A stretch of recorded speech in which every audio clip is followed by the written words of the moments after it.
కోసం ఎన్ని లాఠీ దెబ్బలు కాల్చాను, జైల్లో ఉన్నాను, ధర్నాలు చేశాను, బంధువులు చేశాను, ఉద్యమాలు చేశాను.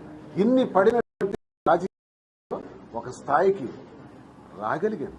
రాజశేఖర రెడ్డి గారితో స్నేహం, బీఆర్పీలో ఉండేటప్పుడు చిరంజీవి గారితో కూడా, జగన్మోహన్ రెడ్డి గారు, ఇవన్నీ కూడా ఒక స్థాయిని నాకు నాయకులు కూడా అలాగే సహకరించారు. ఆ స్థాయికి నేను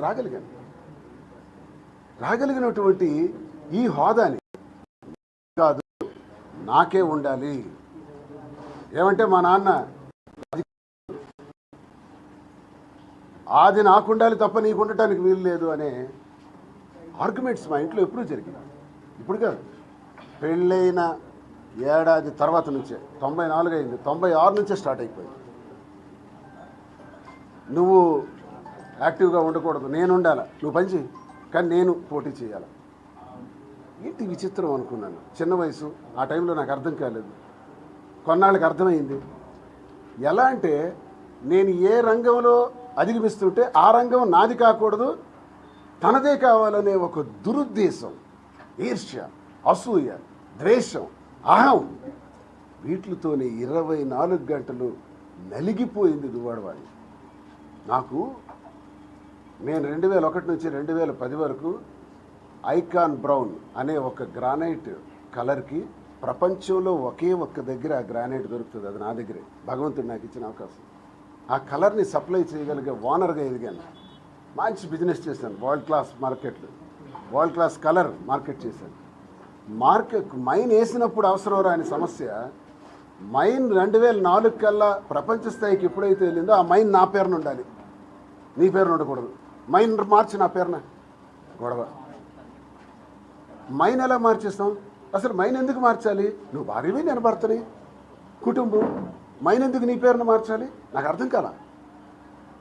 ఆ తర్వాత కాలంలో ఎవరైతే క్వారీ చేస్తున్నారో వాళ్ళ దగ్గరికి స్వయంగా వెళ్ళి డబ్బులన్నీ నాకే ఇవ్వాలి, ఆయనకి ఇవ్వకూడదు, పర్లాకి వెళ్ళి పెద్ద గొడవ, రభస. అప్పుడు నాకు అర్థం కాలేదు.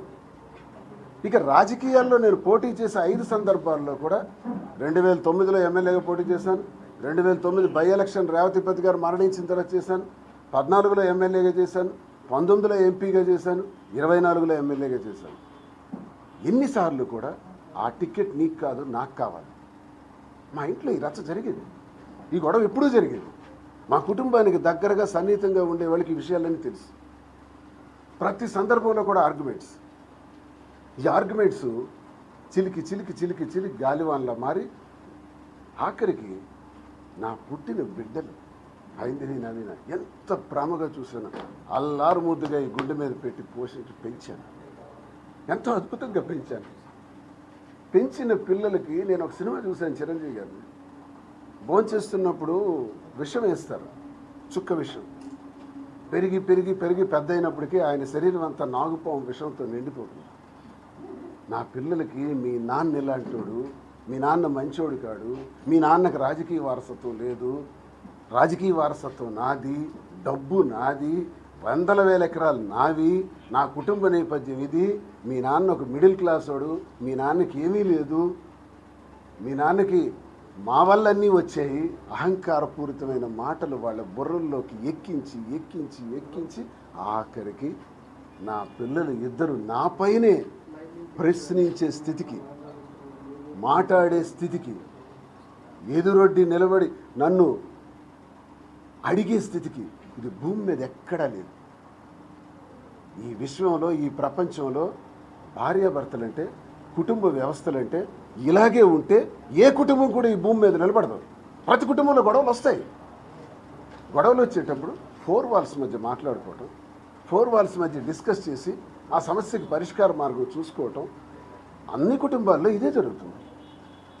నేనేం మద్యం సేవించి విచ్చలవిడిగా ఎప్పుడు పనిలో ఉండలేదే, జోదం ఆడనే, పేక తెలియదే నాకు, మరి డబ్బులు వృధాగా ఖర్చు పెట్టనే, ఏ నా లోపం ఏంటి? వ్యాపారాల్లో అధిగమించాలన్నటువంటి పిచ్చి. ఈ పిచ్చి నా కష్టంతో